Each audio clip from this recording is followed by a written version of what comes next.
ನಾನು ಕರ್ನಾಟಕ ರಾಜ್ಯದ ಜನತೆಗೆ ಕೈ ಜೋಡಿಸಿ ಮನವಿ ಮಾಡ್ತಕ್ಕಂಥದ್ದು, ಹೈಕೋರ್ಟ್ ಆರ್ಡರ್ ಮಾಡಿದೆ. ಈ ಸರ್ಕಾರ ಹೈಕೋರ್ಟ್ ಏನು ಆದೇಶ ಮಾಡಿದೆ ಹೇಳಿ? ಹೈಕೋರ್ಟು ಆದೇಶ ಮಾಡೋದಲ್ಲ, ಹೈಕೋರ್ಟ್ ಆದೇಶ ಮಾಡಲ್ಲ. ರಾಜ್ಯ ಸರ್ಕಾರ ತೀರ್ಮಾನ ತೆಗೆದುಕೋಬೇಕು. ರಾಜ್ಯ ಸರ್ಕಾರ ನಡ್ಕೊಂಡಂಥ ರೀತಿ ಏನಿದೆ?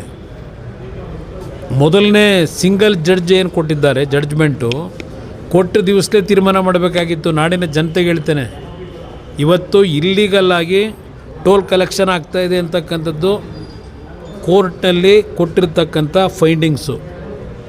ಫ್ರೇಮ್ವರ್ಕ್ ಅಗ್ರಿಮೆಂಟನ್ನು ಉಲ್ಲಂಘನೆ ಮಾಡಿ ಇವತ್ತು ಸರ್ಕಾರದ ಅನುಮತಿಗಳಿಲ್ಲದೆ ಬೇಕಾದಂಥ ಸಮಯದಲ್ಲಿ 7-8 ಬಾರಿ ದರವನ್ನು ಏರಿಕೆ ಮಾಡಿ ಬೆಂಗಳೂರಿನ ನಾಗರಿಕರ ಮೇಲೆ, ಪ್ರಯಾಣಿಕರ ಮೇಲೆ ಏರಿಕೆ ಮಾಡಿದ್ದಾರೆ. ಇದು ಹೈಕೋರ್ಟ್ನಲ್ಲಿ ಸಿಂಗಲ್ ಬೆಂಚು, ಡಬಲ್ ಬೆಂಚ್ನಲ್ಲಿ ಕೊಟ್ಟಿರ್ತಕ್ಕಂಥ ಆದೇಶ.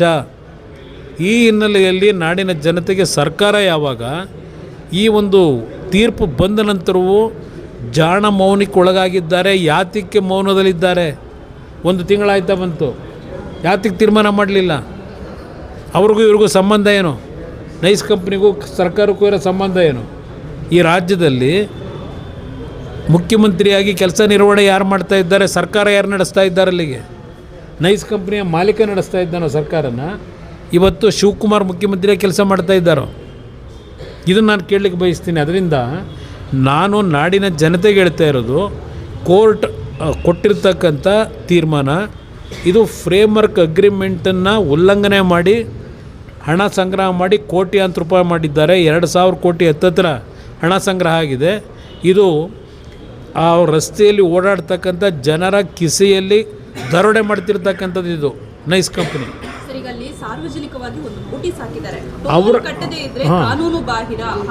ನಾನು ಹೇಳ್ತೇನೆ, ಅವ್ರು ಏನೇ ನೋಟಿಸ್ ಹಾಕಿರಲಿ, ಸುಪ್ರೀಂ ಕೋರ್ಟ್ನ ಆದೇಶ ಏನಿದೆ ಅದನ್ನು ನೋಟಿಸ್ ಬೋರ್ಡ್ನ ಹಾಕಕ್ಕೆ ಹೇಳಿ.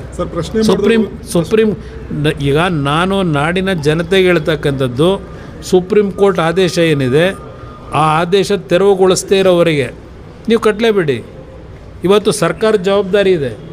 ಇವತ್ತು ಸರ್ಕಾರ ಇಮ್ಮಿಡಿಯೇಟಾಗಿ ಇವತ್ತು ಆ ಟೋಲ್ನ ಕಲೆಕ್ಷನ್ ಮಾಡ್ತಿರೋದನ್ನು ನಿಲ್ಲಿಸಬೇಕಾಗಿತ್ತು.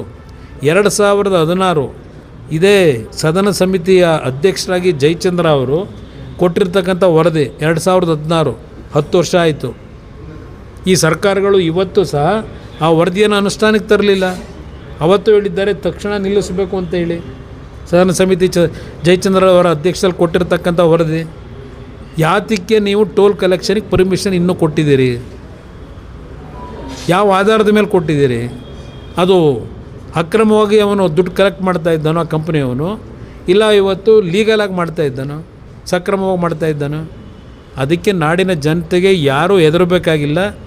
ಯಾವುದೇ ರೀತಿಯಲ್ಲಿ ಇವತ್ತು ಆ ಟೋಲ್ ಕಲೆಕ್ಷನ್ ಮಾಡ್ತಕ್ಕಂಥದ್ದಕ್ಕೆ ಇವತ್ತು ಫ್ರೇಮ್ವರ್ಕ್ ಅಗ್ರಿಮೆಂಟ್ನ ಏನು ಜಾರಿಗೆ ತರಲಿಲ್ಲ. ಸರ್ಕಾರದ ಅಧಿಕಾರಿ ಪ್ರಿನ್ಸಿಪಲ್ ಸೆಕ್ರೆಟರಿ ಕೋರ್ಟ್ ಮುಂದೆ ಹೇಳ್ತಾರೆ 111 ಕಿಲೋಮೀಟ್ರಿಗೆ ಇವತ್ತು ಕೇವಲ 5 ಕಿಲೋಮೀಟ್ರ್ ರಸ್ತೆ ಕೆಲಸ ಮಾಡಿದ್ದಾನೆ ಅಂತ ಹೇಳಿ. ಫ್ರೇಮ್ವರ್ಕ್ ಅಗ್ರಿಮೆಂಟ್ನಲ್ಲಿರೋದು 111 ಕಿಲೋಮೀಟ್ರ್ ರಸ್ತೆ ಮಾಡಿ 5 ಟೌನ್ಶಿಪ್ಗಳ ರಚನೆ ಆಗೋವರೆಗೆ ದುಡ್ಡು ಕಲೆಕ್ಟ್ ಮಾಡೋಂಗಿಲ್ಲ. ಟೋಲ್ನ ಇಲ್ಲಿವರೆಗೂ ಮಾಡಿರೋದೇ ಕಾನೂನು ಬಾಹಿರ. ಆ ಹಿನ್ನೆಲೆಯಲ್ಲಿ ಅವ್ರು ಏನು ನೋಟಿಸ್ ಬೋರ್ಡ್ ಹಾಕೊಂಡಿದ್ದಾರೆ, ನಾವೇನಾದರೂ ದುಡ್ಡು ಕಟ್ತಾ ಇದ್ದರೆ ಕಾನೂನು ಕ್ರಮ ತೆಗೆದುಕೊತೀವಿ ಅಂತ ಹೇಳಿ ಜನತೆ ಇವತ್ತು ಹೆದರಬೇಕಾಗಿಲ್ಲ. ಈಗಲೂ ಸಹ ಹೇಳ್ತೇನೆ, ಈ ಸರ್ಕಾರ ಅವ್ರ ಜೊತೆ ಏನು ಶಾಮೀಲಾಗಿದ್ದಾರೆ, ಸರ್ಕಾರದ ಜವಾಬ್ದಾರಿ ನಿರ್ವಹಣೆ ಮಾಡ್ತಕ್ಕಂಥದ್ರಲ್ಲಿ ಈ ಸರ್ಕಾರ ಜವಾಬ್ದಾರಿ ನಿರ್ವಹಣೆ ಮಾಡ್ತಾ ಇಲ್ಲ. ಆ ಹಿನ್ನೆಲೆಯಲ್ಲಿ ನಾಡಿನ ಜನತೆ ಆ ರಸ್ತೆಯಲ್ಲಿ ಓಡಾಡ್ತಕ್ಕಂಥವರು ನೀವು ಕಾನೂನನ್ನು ಕೈಗೆತ್ಕೋಬೇಕು ಅಂತಕ್ಕಂಥದ್ದನ್ನು ಮನವಿ ಮಾಡಿ. ಪ್ರಶ್ನೆ ಮಾಡಿದ್ರೆ FIR ಮಾಡಿಸೋದು ಸರ್. ಯಾವ FIR ಮಾಡಿದ್ರೂ ಹೆದರಬೇಕಾಗಿಲ್ಲ. ಯಾರು ಜನರಿಗಿಂತ ಆ ಕಂಪ್ನಿ ದೊಡ್ಡದಲ್ಲ, ಜನರಿಗಿಂತ ಸರ್ಕಾರ ದೊಡ್ಡದಲ್ಲ.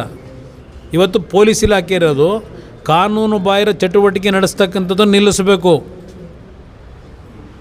ಇವತ್ತು ಈ ಸರ್ಕಾರಕ್ಕೆ ಕೇಳ್ತೀನಿ, ಕೋರ್ಟ್ ಆದೇಶಗಳು ಅಂತ ಹೇಳಿ ರಸ್ತೆಯಲ್ಲಿ ಬೀದಿ ವ್ಯಾಪಾರಿಗಳಿದ್ದಾರಲ್ಲ, ಸುಪ್ರೀಂ ಕೋರ್ಟ್ ಆದೇಶ ಅಂತೇಳಿ ಬೆಂಗಳೂರು ನಗರದಲ್ಲಿ ಅಷ್ಟೇ ಅಲ್ಲ, ಇಡೀ ರಾಜ್ಯದ ಹಲವಾರು ತಾಲೂಕು ಕೇಂದ್ರಗಳಲ್ಲಿ ಇವತ್ತು ಬೀದಿ ಬದಿನಲ್ಲಿ ವ್ಯಾಪಾರ ಮಾಡ್ತಕ್ಕಂಥ, ಕಷ್ಟಪಟ್ಟು ಜೀವನ ಮಾಡ್ತಕ್ಕಂಥದ್ದು ಇಲ್ಲಿ ಹಗಲು ದರೋಡೆ ನಡೀತಾ ಇದೆ. ಕಾನೂನು ಬಾಹಿರವಾಗಿ ಅಕ್ರಮವಾಗಿ ದುಡ್ಡು ಸಂಪಾದನೆ ಮಾಡ್ತಾ ಇದ್ದಾರೆ. ಅದರ ಬಗ್ಗೆ ಈ ಸರ್ಕಾರಕ್ಕೆ ನಿಲ್ಲಿಸ್ತಕ್ಕಂಥ ಯೋಗ್ಯತೆ ಇಲ್ಲ. ಆ ಬಡವರು 2 ಹೊತ್ತು ಊಟಕ್ಕೆ ಕಷ್ಟಪಟ್ಟು ಸಂಪಾದನೆ ಮಾಡೋರನ್ನ ಖಾಲಿ ಮಾಡಿಸ್ತೀರಿ. ಇದರ ವಿರುದ್ಧವೇ ನಾನು ನಾಡಿನ ಜನತೆಗೆ, ಆ ರಸ್ತೆಯಲ್ಲಿ ಹೋಗ್ತಾ ಇರ್ತಕ್ಕಂಥ ನಮ್ಮ ಯುವಕರಿಗೆ ಪ್ರತಿಯೊಬ್ಬರಿಗೂ ಹೇಳ್ತಾ ಇರ್ತಕ್ಕಂಥದ್ದು, ಯಾವುದೇ ಕಾರಣಕ್ಕೂ ಈ ಸರ್ಕಾರ ಅಗಲದರೋಡೆ ಮಾಡಲಿಕ್ಕೆ ರಕ್ಷಣೆಯನ್ನು ಕೊಡ್ತಾ ಇದೆ.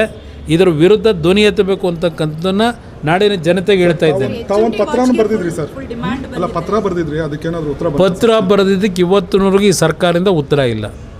ಇವತ್ತು ನಮ್ಮ ಹೈಕೋರ್ಟ್ನ ಸಿಂಗಲ್ ಬೆಂಚು, ಡಬಲ್ ಬೆಂಚ್ನ ಆದೇಶದ ಹಿನ್ನೆಲೆಯಲ್ಲಿ ಆ ತೀರ್ಪೇನಿದೆ, ಅವರೇನು ಫೈಂಡಿಂಗ್ ಕೊಟ್ಟಿದ್ದಾರೆ ಅದನ್ನು ವಿಷಯವನ್ನು ಜಾರಿಗೆ ತರಲಿಕ್ಕೆ ಮುಖ್ಯಮಂತ್ರಿಗೇನು ಪತ್ರ ಬರೆದಿದ್ದೇನೆ. ಈ ಕ್ಷಣದವರೆಗೆ ನನಗೆ ಯಾವುದೇ ರೀತಿ ರಿಪ್ಲೈ ಬಂದಿಲ್ಲ.